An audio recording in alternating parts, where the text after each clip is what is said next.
सबका स्वागत है बैंक साथी यूट्यूब चैनल पर। आज हम कवर करेंगे डेली करंट अफेयर्स 23 मई का, और इधर हम जो भी पढ़ेंगे एग्जाम रिलेटेड कंटेंट पढ़ेंगे, कोई बकवास नहीं। तो पहले न्यूज़ के ऊपर बढ़ते हैं।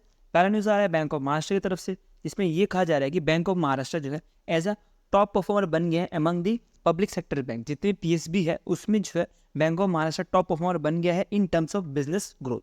मतलब कि पिछले साल जितना ग्रोथ था उसमें से जो बैंक ऑफ महाराष्ट्र है इन टर्म्स ऑफ पीएसबी, इसमें सबसे ज़्यादा ग्रोथ हुआ है, और वो ग्रोथ जो हुआ है वो 15.94% का ग्रोथ है।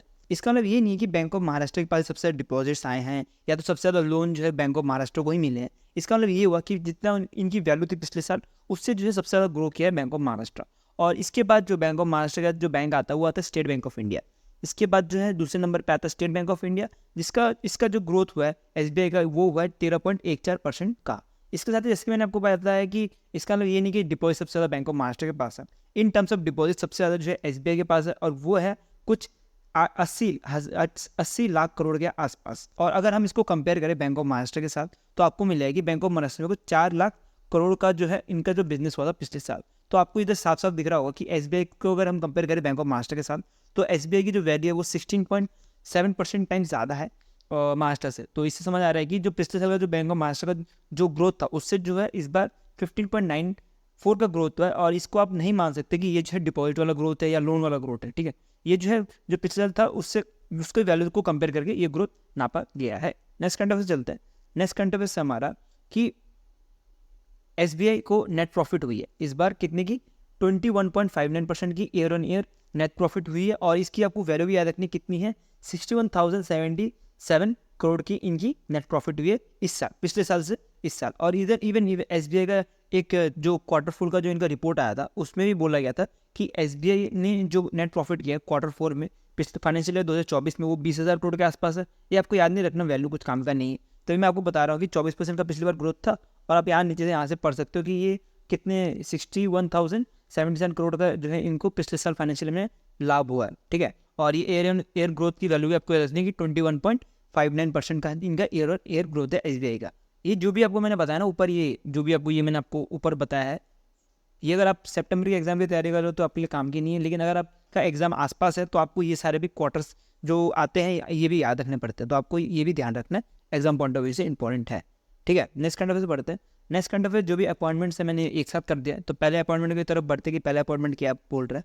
पहले अपॉइंटमेंट जो है संजीव पुरी जी की तरफ से आ रहा है कि इनको जो है as a president of confederation of Indian industry का बनाया गया है फॉर 2024-2025 के लिए। ये हर साल बनाया जाता है। तो ये जो थे वो ये एज अ चेयरपर्सन थे आईटीसी के कंपनी के बारे में आपको पता होगा। जो भी आप मोस्टली प्रोडक्ट्स यूज़ करते हो आईटीसी के यूज़ करते हो, तो उनके जो है चेयरमैन थे। लेकिन वहाँ से निकल के अब ये जो है प्रेसिडेंट बन गए हैं CII के। और इससे पहले जो थे आपको वो भी याद रखना पड़ता है कि इससे पहले कौन प्रेसिडेंट थे। इससे पहले थे दिनेश जी, ठीक है। इसके बाद हम दूसरा अपॉइंटमेंट पढ़ते हैं। दूसरा अपॉइंटमेंट आ रहा है CEO सेलेक्ट किया गया है EY का, ठीक है। EY मतलब क्या हुआ, अर्न्स्ट एंड यंग का जो है वो जो है एज अ CEO सेलेक्ट किया गया है राजीव मिनीमानी को, ठीक है। राजीव मिनीमानी को एज अ CEO सेलेक्ट किया गया है। नेक्स्ट कंट्रोवर्सी में लड़ते हैं वाइस प्रेसिडेंट। ये तो मैंने आपको प्रेसिडेंट बताया ना, अभी मैंने आपको प्रेसिडेंट के बारे में बताया ना, ये प्रेसिडेंट के बारे में बताया। अब हम उसी का हम वाइस प्रेसिडेंट के बारे में पढ़ते हैं। Vice president of CII confederation of India के वाइस प्रेसिडेंट कौन बने हैं, R मुकुंदम जी बने हैं। आपको ये जो आपको याद रखना कि संजीव पुरी जी जो है प्रेसिडेंट बने हैं, और जो वाइस प्रेसिडेंट बने हैं वो R मुकुंदन जी बने हैं। इसके बाद जो है 16 प्रेसिडेंट ऑफ ताइवान बने हैं इस बार। मैं मोस्टली बोलता हूँ कि जो प्रेसिडेंट होता है या प्राइम मिनिस्टर होता है वो एग्जाम पॉइंट से इंपॉर्टेंट नहीं होता, लेकिन ये ताइवान लोकेशन है जो कि इंडिया के नेबर है, और चाइना और ताइवान का जो है टेंशन चलते रहता है। तो उसके बेसिस पे ये क्वेश्चन बन सकता है कि 16 प्रेसिडेंट ऑफ ताइवान कौन है। तो आपको इसका नाम याद रखना है विलियम ली चेंटी। ये जो है डॉक्टर थे और इन बाद में जाके टेक्नीशियन पॉलिटिशियन बन गए। सॉरी, टेक्नीशियन नहीं, डॉक्टर से ये पॉलिटिशियन बन गए। और ये जो है सक्सीड किया इन्होंने। आपको ये भी याद रखना किसको सक्सीड किया है। ये आप नाम देख सकते हो, कुछ अजीब सा नाम है, मैं प्रोनाउंसिएशन नहीं कर पाऊंगा, सॉरी। आप यहाँ से नाम में पढ़ लो। ये जो थी ये पहली फीमेल थी, और ये जो थी पहली फीमेल थी ताइवान की। और इसके साथ ही आपको ये याद रखना है कि जो वाइस प्रेसिडेंट ऑफ ताइवान है आपको इनका नाम भी याद रखना है। तो आपको मैंने इधर लिख दिया वो नाम, और इन्होंने किसको रिप्लेस किया आप वो भी पढ़ सकते हो, ठीक है। नेक्स्ट करंट अफेयर्स पढ़ते हैं। नेक्स्ट करंट अफेयर्स हमारा क्या है, नेक्स्ट करंट अफेयर्स आ रहा है हमारा कि इसरो का मंगलयान 2 मिशन जो है लॉन्च होने वाला है, और इस लॉन्च में इंक्लूड रहेगा हेलीकॉप्टर, स्काई क्रेन, रोवर। ठीक है, ये 3 चीज़ जो है मंगलयान 2 में मिशन में इंक्लूड रहेगा।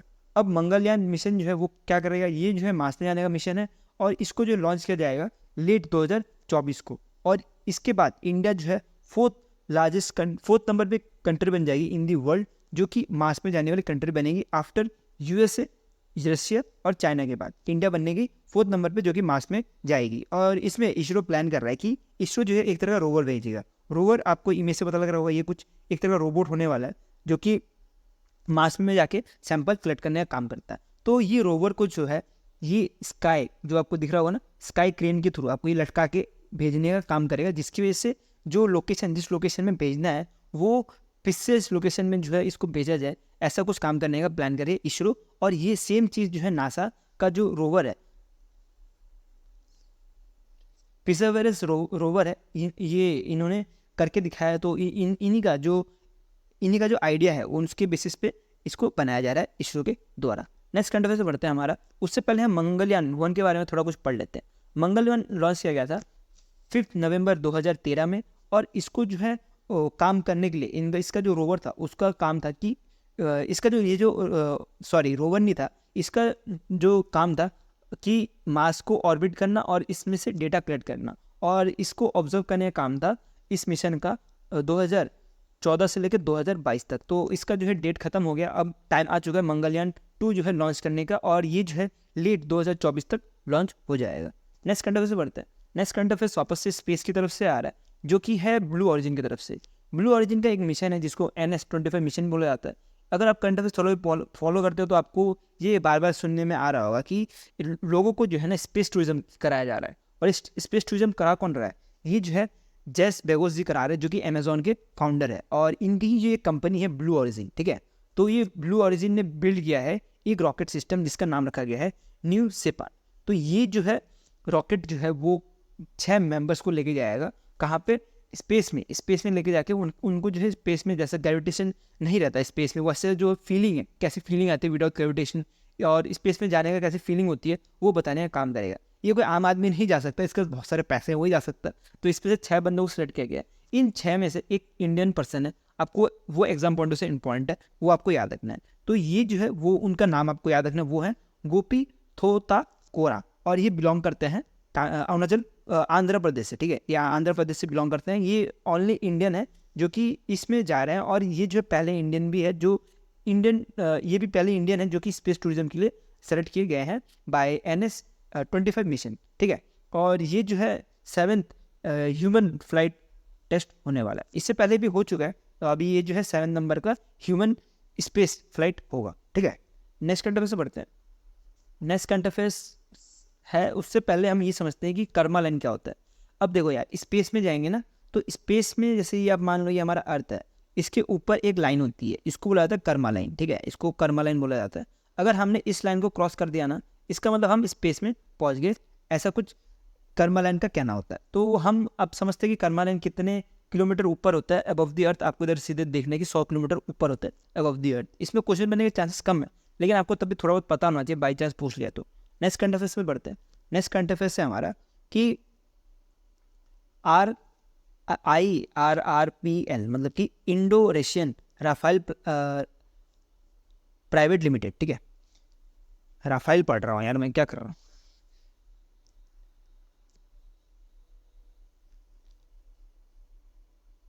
और ये जो है फैक्ट्री कहाँ बनने वाली है, ये उत्तर प्रदेश में बनने वाली है। और इसमें ये बोला जा रहा है कि कुछ 27,000 AK-203 जो है असॉल्ट राइफल जो है इंडियन आर्मी को दिया जाएगा। आपने AK-47 के बारे में सुना ही होगा, इंडियन आर्मी के पास भी ये है, और इवन जो आतंकवादी जो यूज़ करते हैं वो AK-47 ही ज़्यादा यूज़ करते हैं।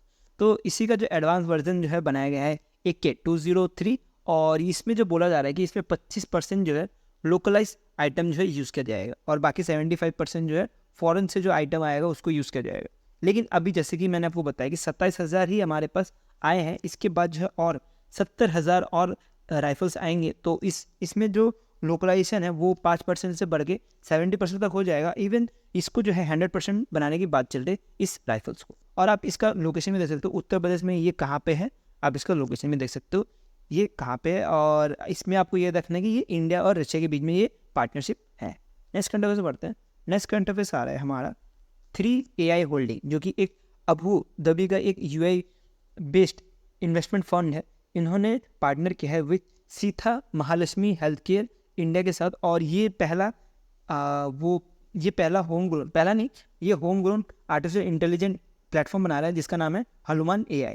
और ये जो हनुमान AI ये लार्जेस्ट लैंग्वेज मॉडल में चलेगा। लार्जेस्ट लैंग्वेज मॉडल का मतलब क्या हुआ, इसका मतलब ये होगा जैसे कि जो भी सेल्फ लर्निंग AIs रहती है ना, उनको बोला जाता है लार्जेस्ट लैंग्वेज मॉडल। जैसे कि गूगल का ब्रेड हो गया, या तो जो ChatGPT का ओपन AI हो गया, ये सब जो है सेल्फ लर्निंग AI है। तो इनको जो बोला जाता है LLM मॉडल बोला जाता है। और इसमें बोला ये जा रहा है कि जो हनुमान AI है इसमें टोटल 98 ग्लोबल लैंग्वेज होंगे, उसमें से 12 जो है इंडियन लैंग्वेज होंगी। और इसमें आपको 12 इंडियन लैंग्वेज आप यहाँ से पढ़ सकते हो कौन कौन से होने वाला है। एग्जाम पॉइंट ऑफ व्यू से कभी कभी ये पूछा जा सकता है, लेकिन तब भी मैं बोलूँगा कि ये थोड़ा लेस इंपॉर्टेंट है। लेकिन आप तब भी थोड़ा ध्यान रख लो कि ईजी है, क्योंकि हिंदी, मराठी, गुजराती, बंगाली, कन्नड़ा, उड़िया, फिर पंजाबी, आसामीज, तमिल, तेलुगु, मलयालम और सिंधी, ये जो है सिर्फ 12 नाम है। आपको अगर ध्यान रहता है तो ठीक है, ध्यान नहीं रहता तब भी कोई बात नहीं, ये थोड़ा लेस इंपॉर्टेंट में मान सकते हैं इसको हम न्यूज़ को।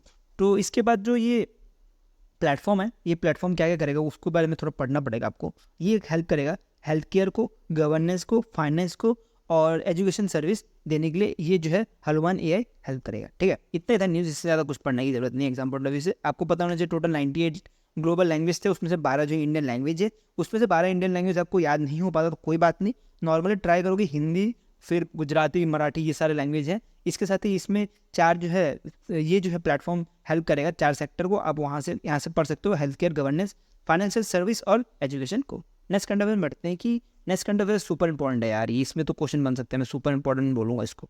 ये सुपर इंपॉर्टेंट है।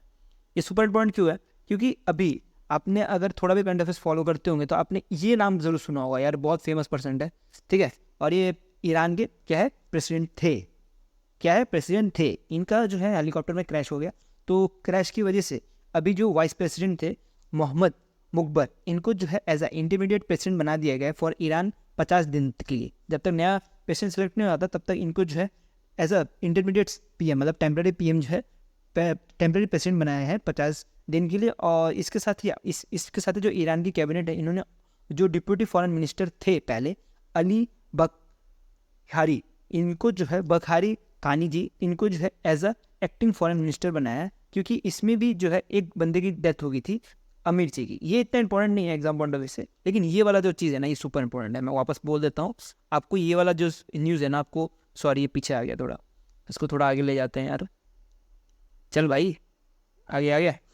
इसके जो ये वाला है ना एग्जाम पॉइंट ऑफ व्यू से आपको ये इंपॉर्टेंट है, ये नाम याद रखना है, इब्राहिम रसी। और इसके साथ किसको जो है इंटरमीडिएट प्रेसिडेंट बनाया गया आपको ये याद रखना है। इवन ये जो है 50 दिन के बाद तो वापस से नया प्रेसिडेंट अगर कोई बन जाएगा तो ये वापस से न्यूज़ जो है रिपीट ही होगा। नेक्स्ट करंट अफेयर्स में बढ़ता है हमारा। नेक्स्ट करंट अफेयर्स है हमारा agriculture insurance company India limited ने पार्टनर किया है CSC e governance service limited के साथ। और ये क्या करेंगे कि कैटल इंश्योरेंस प्रोडक्ट देने का काम करेंगे, मतलब कि जो गाय है उनको इंश्योरेंस प्रोडक्ट देने का काम करेंगे ये दोनों ऑर्गेनाइजेशन मिलकर। और इस इंश्योरेंस का नाम क्या रखा गया है, संपूर्ण पुश, हाँ देख लेना है यार क्या है, मेरा प्रोनाउंसिएशन ऐसे बहुत खराब है, क्या है ये, पुश खुदान खवस, अगर गलत कर रहा हूँ तो सामान लेना। ये क्या करेगा, ये डिज़ाइन करेगा फार्मर के लिवलीहुड को प्रोटेक्ट करने के लिए जो भी अनफॉर्चुनेट रिस्क होता है उसको, जैसे कोई डिजीज़ हो गया या कहीं एक्सीडेंट हो गया। एक्सीडेंट में तो कुछ कर नहीं पाएगा, लेकिन तब भी ये इंश्योरेंस जो है अगर एक्सीडेंट कवर करवाता होगा तो वो जो है इंश्योरेंस देने का काम करे कैटल इंश्योरेंस के अंतर्गत। ठीक है, इसको हमें डिटेल में नहीं पढ़ना है क्या क्या है, बस आपको ये पता होना चाहिए कि कैटल इंश्योरेंस देने का काम कर रहा है agriculture insurance company of India limited. और इनको जो पार्टनर कर रहे हैं वो CSC e governance service limited कर रहे हैं। इसके बारे में ज़्यादा डिटेल में जानने की कोई ज़रूरत नहीं है। इसके बाद हम चलते हैं वर्ल्ड लाइनर्स के ऊपर। वर्ल्ड लाइनर्स क्या है हमारा, वर्ल्ड लाइनर स्पोर्ट्स है और ज़्यादा से ज़्यादा सारे स्पोर्ट्स जो है वर्ल्ड लाइनर से है। मैंने एक साथ ही कर दिया क्योंकि ज़्यादा उसमें डीप में जाने की जरूरत नहीं है। इसमें इंडियन सेटलर आप देख सकते हो, ये हैं S रन की रेड्डी और चिराग छेत्री जी। ये दोनों को जो है Thailand open super 500 badminton tournament जो है जीते हैं। और इसके साथ ही आपको ये याद रखना है कि ब्राज़ील में जो है 10th edition of FIFA women world cup जो है होने वाला है, और ब्राज़ील इसकी वजह से जो है पहला साउथ एशियन अमेरिकन कंट्री बन चुका है जो कि ये वुमेन वर्ल्ड कप करा रहा है फीफा का। ठीक है, नेक्स्ट करंट अफेयर्स में बढ़ते हैं। अभी नेक्स्ट करंट अफेयर्स जो है वापस से मैक्स वन वेस्टरफील्ड वापस से रेडबुल के जो गाड़ी चलाते हैं ये वापस से जीत गए हैं। ये कहाँ पे जीते हैं ये आप देख सकते हो, रो मंगमा ग्रैंड प्रिक्स 2024 का ये जीत चुके हैं, और इन्होंने जो हराया है वो मैकलैरन लैंडो नॉरिस को हराया है। इससे पहले जो है आपने अगर मेरा वीडियो फॉलो कर रहे हो या आपने मेरा PDF पढ़ा हो या आपने कहीं से भी करंट अफेयर्स पढ़ा हो तो आपने ये नाम ज़रूर सुना होगा कि लैंडो नॉरिस जो है इन्होंने मैक्स वर्स्टैपिन को हरा दिया था मियामी ग्रैंड प्रिक्स में। तो अब जाके मैक्स वर्स्टैपिन ने बदला ले लिया और वापस से इनको हरा दिया, और ये जो ग्रैंड प्रिक्स हुआ था वो इटली में हुआ था। आपको ये भी एग्जाम पॉइंट से इंपॉर्टेंट है, आपको याद रखना है। तो इतना ही था 23 मई का जो भी करंट अफेयर्स था। मैं होप करता हूँ जो मैंने आपको समझाया वो कुछ समझ आया, और मैंने कोशिश की जितने शॉर्ट में समझा सकूँ उतना शॉर्ट में समझाऊँ और आपको जो है सही कंटेंट प्रोवाइड कर सकूँ। इसके साथ ही अगर आपको वीकली करंट अफेयर्स या तो मंथली करंट अफेयर्स चाहिए तो आप मेरा टेलीग्राम ग्रुप ज्वाइन कर सकते हो, और आपको जो है जो टेलीग्राम ग्रुप में मैंने ऑलरेडी सब सामान डाल के रखा हुआ है जितनी PDF है, तो आप वहाँ से PDF जो है डाउनलोड कर सकते हो।